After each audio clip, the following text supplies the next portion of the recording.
Perang Dunia Kedua adalah konflik berskala global yang terjadi antara tahun 1939 hingga 1945. Perang ini melibatkan hampir seluruh negara di dunia dan mengakibatkan jutaan korban jiwa serta kerusakan yang sangat besar. Beberapa faktor utama yang memicu pecahnya Perang Dunia Kedua: yang pertama disebabkan Perjanjian Versailles, yang mengakhiri Perang Dunia Pertama dianggap terlalu merugikan terhadap Jerman, memicu rasa dendam dan ketidakstabilan di Jerman. Kemudian maraknya kebangkitan nasionalisme ekstrim seperti fasisme dan nazisme yang berkembang di Jerman dan Italia, serta militarisme di Jepang, mendorong ekspansi wilayah dan dominasi global. Penyebab selanjutnya adalah krisis ekonomi yang ditandai depresi besar yang melanda dunia pada tahun 1930, memperburuk situasi sosial dan politik, serta memberikan peluang bagi para pemimpin otoriter untuk berkuasa. Penyebab lainnya adalah upaya-upaya perdamaian dan negosiasi gagal meredakan ketegangan antara negara-negara besar. Pada blok poros atau Aksis yang dipimpin oleh Nazi Jerman di bawah pimpinan Adolf Hitler, kemudian fasis Italia di bawah pimpinan Benito Mussolini, dan Kekaisaran Jepang di bawah pimpinan Kaisar Hirohito, menganut ideologi fasis. Mereka menjunjung tinggi nasionalisme ekstrim, otoritarianisme, dan ekspansi militer untuk membangun imperium. Pada awal perang, Jerman, sebagai kekuatan utama blok poros di Eropa, menggunakan taktik blitzkrieg atau perang kilat yang mengandalkan serangan cepat dan terkoordinasi dengan mengandalkan tank untuk serangan daratnya. Kecepatan dan kekuatan serangan awal tank-tank Jerman membuat negara ini berhasil menaklukkan sebagian besar Eropa pada awal peperangan, misalnya Polandia dikalahkan dalam waktu 36 hari, Prancis 40 hari, dan Norwegia 62 hari. Negara yang masuk ke dalam blok poros atau Aksis terdiri dari negara-negara utama seperti Jerman, Italia, dan Kekaisaran Jepang. Kemudian negara-negara yang bergabung selanjutnya terdiri dari Hongaria, Rumania, Slowakia atau Republik Slovakia, dan Bulgaria. Selain itu terdapat negara lainnya yang mempunyai kepentingan sejalan, misalnya Kroasia dan Finlandia. Italia terlibat dalam Perang Dunia Kedua dari tahun 1940 hingga 1945. Di bawah pemerintahan Benito Mussolini, Italia merupakan bagian dari kekuatan blok poros bersama Jerman dan Jepang. Pada 10 Juni 1940, Italia mendeklarasikan perang terhadap Prancis dan Inggris, memulai intervensi aktifnya dalam Perang Dunia II. Namun, realitas pahit di medan perang mengungkapkan kekurangan mendasar yang menghambat performa Italia. Industri baja yang lemah membatasi produksi dan kualitas baja, membuat banyak tank Italia rentan terhadap tembakan musuh. Persenjataan mereka pun seringkali kurang kuat dibandingkan tank sekutu dan Aksis lainnya, seperti meriam 37 mm pada M11-39 yang terbukti tidak efektif melawan tank musuh yang lebih modern. Masalah logistik juga memperparah keadaan. Italia sering kesulitan dalam mengantarkan tank dan suku cadang ke garis depan, membuat mereka kekurangan peralatan dan tidak siap menghadapi pertempuran. Doktrin tank yang kaku dan tidak fleksibel pun membuat mereka mudah ditebak dan dihancurkan oleh musuh yang lebih gesit. Meskipun memiliki keterbatasan, tank Italia memainkan peran penting dalam peperangan. Mereka digunakan di berbagai front, dari Afrika Utara hingga front timur. Tank-tank ini memberikan dukungan penting bagi pasukan infanteri Italia. Tank Italia terbukti mampu melawan tank dan kendaraan lapis baja sekutu, meskipun mereka pada akhirnya kalah oleh kekuatan industri dan teknologi superior sekutu. Pada pertengahan perang, tepatnya pada 25 Juli 1943, Mussolini digulingkan dan ditangkap oleh Raja Victor Emmanuel III, Raja Italia, karena saat itu Italia masih berbentuk kerajaan hingga tahun 1946. Selanjutnya, Raja Italia ini menandatangani gencatan senjata dengan sekutu. Dan sejak September 1943, Italia mendeklarasikan perang terhadap Jerman dan bergabung dengan sekutu. Sejak itu, tank-tank Italia beralih pihak dan bertempur bersama sekutu. Kontribusi mereka dalam kampanye Italia melawan pasukan Jerman menjadi bukti kegigihan dan fleksibilitas prajurit Italia. Tank Italia pertama adalah L333 dan L335. L333 dan L335 adalah tank anti-infanteri ringan Italia yang diproduksi sekitar tahun 1930 dan digunakan secara luas selama Perang Dunia Kedua. Dikenal karena desainnya yang ringan, gesit, dan mudah diproduksi. Tank ringan ini menjadi tulang punggung pasukan lapis baja Italia di awal perang. Kedua tank ini diawaki oleh 2 orang yang terdiri dari komandan dan pengemudi. Keduanya memiliki desain yang mirip, dengan suspensi Christie yang memberikan mobilitas yang baik di medan yang tidak rata. Pada daya gempurnya, versi standar L333 dan L335 dipersenjatai satu senapan mesin kaliber 6,5 mm. Selain versi standarnya, sebenarnya keduanya memiliki versi dan modifikasi lainnya, misalnya senjata anti-tank berkaliber lebih besar, hingga versi flamethrower. Sedangkan pada perlindungannya, lapisan baja pada kedua tank ini sangat tipis, hanya sekitar 8 hingga 14 mm, membuat keduanya rentan terhadap tembakan senjata anti-tank. Pada perbedaannya, L333 ditenagai oleh mesin bensin Fiat 56C 4 silinder, sedangkan L335 menggunakan mesin bensin Fiat 1100 4 silinder yang lebih bertenaga. Meskipun bobot keduanya kurang lebih sama, berada di kisaran 3,5 hingga 4 ton saja. Perbedaan mesin ini memberikan perbedaan pada performa dan kemampuan berlarinya. L333 mampu melaju hingga kecepatan maksimum sekitar 35 km per jam, sedangkan L335 di kecepatan hingga 40 km per jam. Tank Italia selanjutnya adalah Carro Armato Leggero L640. Tank ringan yang dikembangkan dan digunakan oleh Italia selama Perang Dunia Kedua ini merupakan satu-satunya tank ringan Italia yang dilengkapi turret.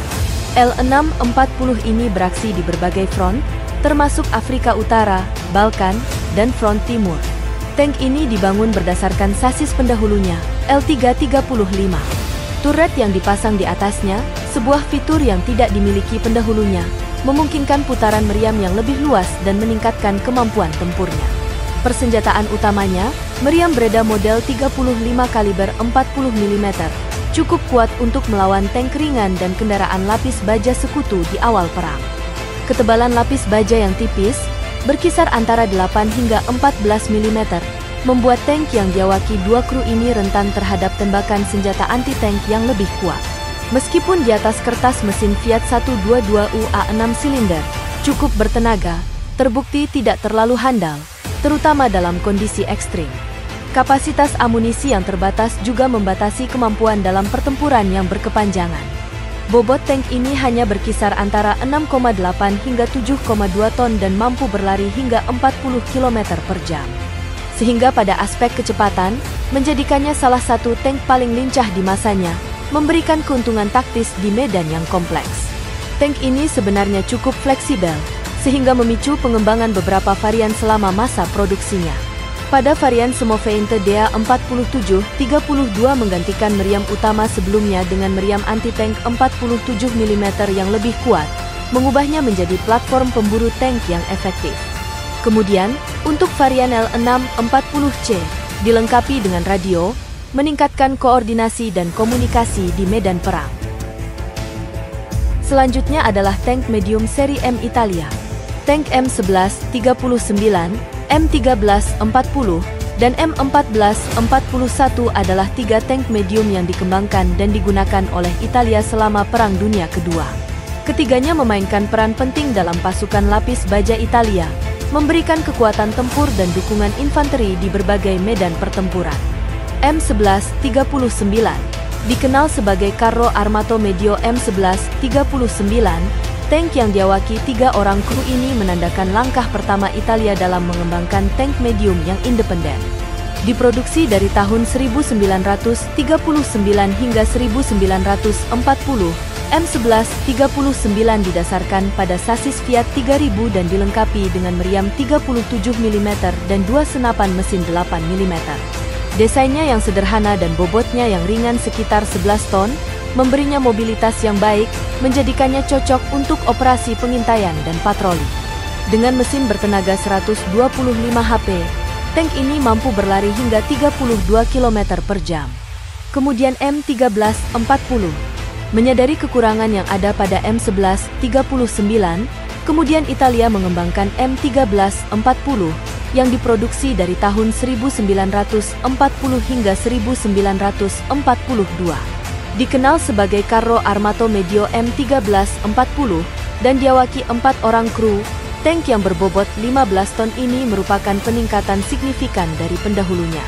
M1340 memiliki armor lapis baja yang lebih tebal, hingga 40 mm di bagian depan. Tidak hanya pertahanannya, pada senjata meriam utamanya diupgrade menjadi meriam kaliber 47 mm yang lebih kuat. Kemudian M1441 diproduksi dari tahun 1941 hingga 1943, merupakan modifikasi dari M1340. Dikenal sebagai Carro Armato Medio M1441, tank ini memiliki beberapa perubahan kecil, termasuk mesin yang sedikit lebih bertenaga, mencapai 145 HP. Kemudian peningkatan suspensi yang diperkuat, dan peningkatan kecil pada armor. Baik M1139, M1340 dan M1441. Ketiganya digunakan di berbagai front, termasuk Afrika Utara, Balkan, dan Italia. M1139 dan M1340 adalah tank medium utama Italia di awal perang, memberikan dukungan penting bagi pasukan infanteri dan berpartisipasi dalam pertempuran tank. Sedangkan M1441 diproduksi dalam jumlah sedikit dan tidak memiliki dampak yang signifikan pada jalannya perang. Selanjutnya adalah Semovente da 7518 sebagai tank destroyer Italia. Tank Italia ini bisa difungsikan sebagai tank destroyer berdasarkan daya hancur mematikan meriam utamanya. Tank ini dikembangkan pada tahun 1938. Tujuannya adalah untuk menyediakan unit infanteri dengan kendaraan dukungan artileri yang gesit dan kuat. Prototipe pertama selesai dalam waktu kurang dari 1,5 bulan dan mulai diuji pada bulan Maret 1940. Produksi massal tank ini dimulai pada tahun 1941 dan berlanjut hingga tahun 1943. Total 276 tank diproduksi, terdiri dari 267 SPG dan 9 tank komando. Tank komando dilengkapi dengan peralatan radio tambahan dan senapan mesin berat Breda 13,2 mm untuk menggantikan meriam utama. Meriam utama tank Italia ini adalah howitzer 75 mm. Howitzer ini dipasang di kasemat lapis baja di bagian depan kendaraan. Kasemat ini memberikan perlindungan bagi kru dan memungkinkan howitzer untuk menembak ke berbagai arah. Tank ini juga dilengkapi dengan senapan mesin Breda kaliber 6,5 mm untuk pertahanan diri. Senapan mesin ini dipasang di sebelah kanan meriam utama. Semovente da 7518 digunakan oleh unit-unit artileri dan infanteri Italia di berbagai medan perang selama Perang Dunia Kedua. Ini terbukti menjadi kendaraan yang efektif dan diandalkan, dan digunakan dalam berbagai peran, termasuk dukungan tembakan langsung, pemburu tank musuh, penembakan kontrabaterai, dan penghancuran bunker. Tank yang diawaki 4 orang ini dibangun berdasarkan sasis tank seri M Italia. Mesin 6 silinder segaris pada tank ini mampu menghasilkan tenaga sebesar 125 HP, yang kemudian ditingkatkan menjadi 145 HP, mampu mendorong bobotnya yang mencapai 15,5 ton hingga 40 km per jam, dan 42 km per jam setelah ditingkatkan. Pada pertahanannya, lapis baja tank ini cukup bisa diandalkan untuk sekelas tank destroyer. Bagian depan berkisar 30 hingga 50 mm, bagian samping dan belakang 25 mm, sedangkan bagian bawah dan atap 6 hingga 9 mm. Tidak hanya digunakan Italia, tank destroyer ini juga diekspor ke Jerman dan Hungaria. Jerman menggunakannya di front timur, sementara Hungaria menggunakannya di front timur dan barat. Selanjutnya, tank Italia yang terakhir adalah Carro Armato P40. Carro Armato P40, juga dikenal sebagai P2640, adalah tank paling diandalkan Italia yang dikembangkan selama Perang Dunia Kedua. Tank ini merupakan respons terhadap peningkatan berat dan daya tembak tank medium musuh. P40 yang diawaki 4 orang kru ini dipersenjatai dengan meriam utama 75 mm, senapan mesin koaksial 8 mm, dan senapan mesin anti pesawat 12,7 mm. Tank yang mulai didesain tahun 1940 ini memiliki berat sekitar 26 ton dan memiliki ketebalan lapis baja maksimum 60 mm. Tank ini menggunakan mesin bensin berpendingin air dengan kapasitas 24 liter. mampu menghasilkan tenaga sebesar 330 HP dan mampu berlari hingga 40 km per jam. Pengembangan P-40 berjalan lambat dan penuh dengan masalah. Hanya sekitar 100 unit saja yang diproduksi. Pengembangan tank ini di bawah kendali Jerman setelah Italia menyerah pada tahun 1943. Menurut pandangan Jerman, hanya tank P-40 ini dari sederetan tank Italia yang layak diproduksi. Meskipun begitu, mereka tetap saja menganggap tank ini kurang bertenaga dan tidak dapat diandalkan. Beberapa P-40 digunakan dalam pertempuran secara terbatas. Pada kenyataannya, P-40 adalah tank yang kuat dan terlindungi dengan baik, tetapi terhambat oleh mobilitas yang lamban dan masalah kehandalannya. Meskipun diturunkan terbatas dalam pertempuran, P-40 mewakili upaya Italia untuk mengembangkan tank modern yang mampu bersaing dengan kendaraan lapis baja terbaik negara-negara sekutu. Negara blok Aksis lainnya yang menurunkan tanknya adalah Kekaisaran Jepang. Pada Perang Dunia Kedua, Jepang menggunakan berbagai macam tank lapis baja, mulai dari tank ringan hingga tank tempur berat. Tank-tank ini digunakan di berbagai medan perang di Asia dan Pasifik dan memainkan peran penting dalam beberapa pertempuran utama. Secara keseluruhan, tank Jepang tidak sebagus tank sekutu. Lapis baja tank-tank Jepang ini umumnya kurang kuat. Namun, tank-tank mereka masih merupakan senjata yang ampuh dan memainkan peran penting dalam upaya perlawanan Jepang atas blok sekutu. Pada saat Perang Dunia Kedua berlangsung, Jepang lebih memprioritaskan produksi kapal perang dan pesawat terbang daripada tank. Hal ini mengakibatkan kurangnya alokasi sumber daya yang tersedia untuk pengembangan dan produksi kendaraan lapis baja. Selain itu, Jepang kekurangan banyak sumber daya alam yang penting untuk produksi tank, seperti baja dan minyak. Hal ini mengakibatkan tank Jepang pada umumnya kurang kuat dan memiliki jangkauan yang kurang baik. Tank Jepang yang pertama adalah tipe 95 Hago. Tipe 95 Hago, yang dikenal juga sebagai Kaego, bukan hanya tank ringan biasa. Di balik kesederhanaan desainnya, terdapat kisah menarik tentang kekuatan dan kelemahan militer Jepang pada masa Perang Dunia Kedua. Diproduksi dari tahun 1936 hingga 1945, tipe 95 Hago menjelma menjadi kuda perang Jepang di berbagai medan tempur Asia, mulai dari daratan Cina yang luas hingga hutan lebat Pasifik. Salah satu keunggulan utama tipe 95 Hago adalah mobilitasnya yang sangat baik. Bobotnya yang ringan, sekitar 7,4 ton dan mesin bertenaga, Mitsubishi 6 silinder 120 HP memungkinkannya bergerak dengan lincah di medan yang sulit, melampaui tank-tank sekutu yang lebih berat dan lamban. Meskipun kecepatan maksimalnya hanya 40 km per jam, akan tetapi akselerasi tank ini cukup baik. Kemampuan ini menjadikannya aset berharga dalam operasi infanteri, di mana kecepatan dan manuver sangatlah penting. Meskipun tipe 95 Hago dikenal lincah dan handal, kekurangan utama tank ini terletak pada daya tembaknya. Meriam utama 37 mm miliknya, meskipun mampu menembus tank-tank Cina dan sekutu di awal perang, pada akhirnya tidak berdaya melawan tank-tank sekutu yang lebih modern di fase peperangan selanjutnya. Hal ini menjadikannya rentan dalam pertempuran tank lawan tank, seperti yang terjadi di pertempuran Iwo Jima dan Okinawa. Selain meriam utama, tank yang diawaki 3 orang ini memiliki senjata tambahan berupa senapan mesin koaksial 6,5 mm tipe 91 dan senapan mesin anti pesawat 6,5 mm tipe 91. Tipe 95 Hago memiliki beberapa varian, misalnya tipe 95 Hagoko, dengan meriam 47 mm yang lebih kuat dan tipe 95 Shin Hago dengan lapis baja yang lebih tebal.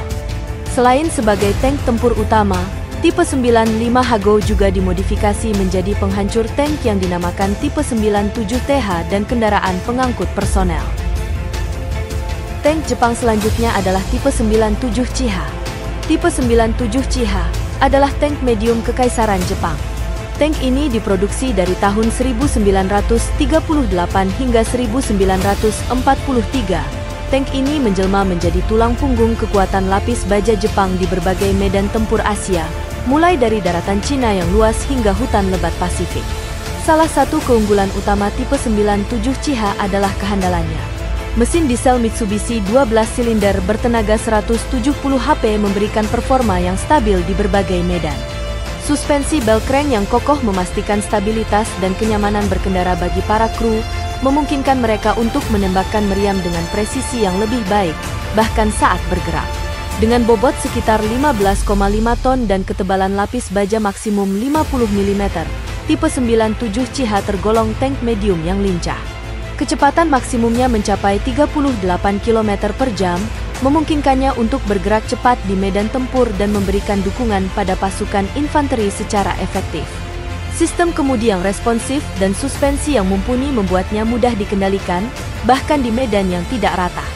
Di awal Perang Dunia Kedua, meriam 57 mm tipe 94 pada CH tergolong kuat. Dikenal dengan akurasi dan kecepatan tembakannya yang tinggi, meriam ini mampu melumpuhkan tank-tank Cina dan sekutu pada masa awal perang. Senapan mesin koaksial 7,7 mm tipe 97 dan senapan mesin anti pesawat 7,7 mm tipe 97 memberikan daya gempur tambahan terhadap infanteri dan pesawat musuh. Tipe 97 CH memiliki beberapa varian yang dikembangkan untuk memenuhi kebutuhan yang berbeda. Misalnya pada varian tipe 97K Shinhoto CH, memiliki kubah baru berukuran lebih besar untuk menempatkan meriam utama kaliber 47 mm yang lebih kuat untuk melawan tank sekutu yang lebih modern. Kemudian ada varian tipe 97 Chihako yang diproduksi dalam jumlah kecil, dipersenjatai dengan meriam 75 mm yang berdaya hancur tinggi, namun memiliki kelemahan mobilitasnya. Tank Jepang selanjutnya adalah tipe 3 Chinu. Tipe 3 Chinu adalah tank medium lainnya dari Kekaisaran Jepang.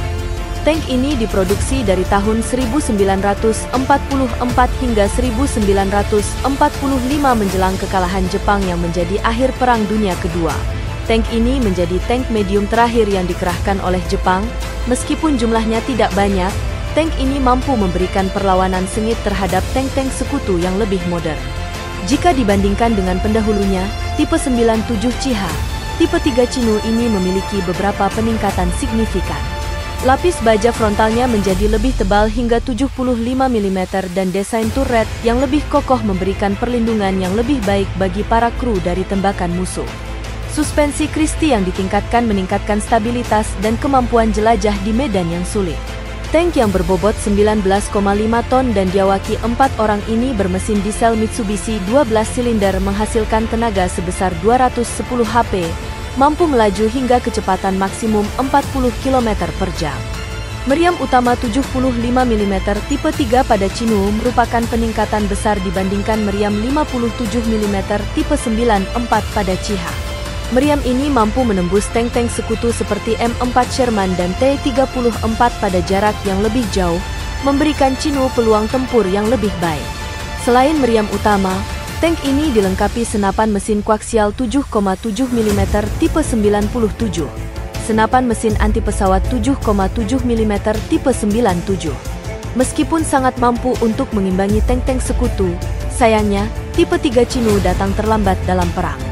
Produksinya terhambat oleh kekurangan bahan baku dan serangan udara sekutu yang gencar. Hanya sekitar 166 unit yang berhasil diproduksi, dan sebagian besar digunakan untuk pertahanan daratan Jepang.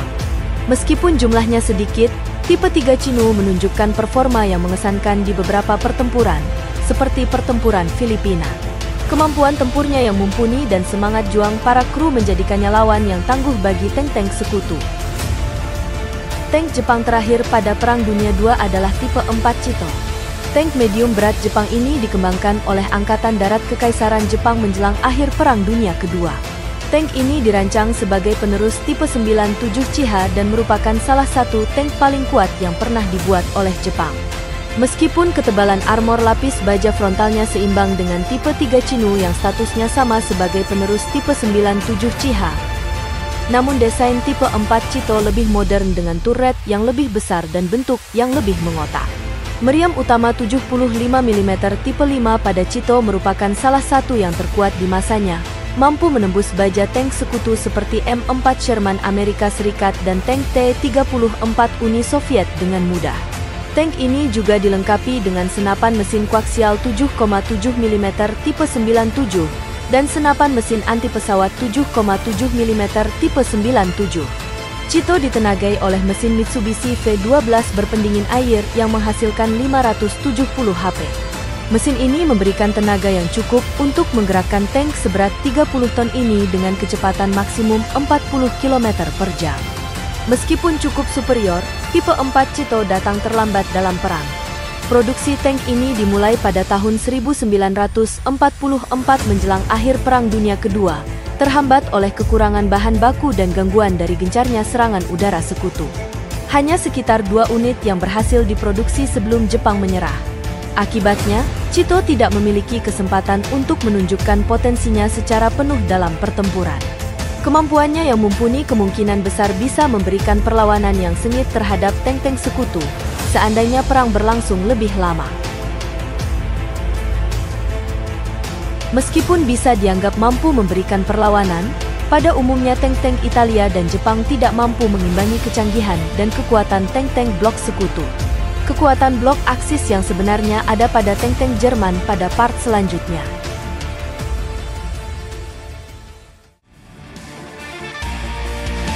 Semoga konten ini bisa menambah wawasan dan menjadikan kualitas hidup kalian jadi lebih baik lagi.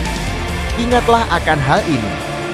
Seni tertinggi dalam ilmu perang adalah jika bisa menundukkan musuh tanpa harus bertempur. Menguasai daratan yang luas tanpa pertumpahan darah. Jika dianggap bermanfaat silahkan like, follow, dan subscribe. Dan jika ada yang ingin disampaikan, atau ada masukan juga request untuk pembahasan konten selanjutnya, silahkan isi kolom komentar. Sampai jumpa di konten berikutnya.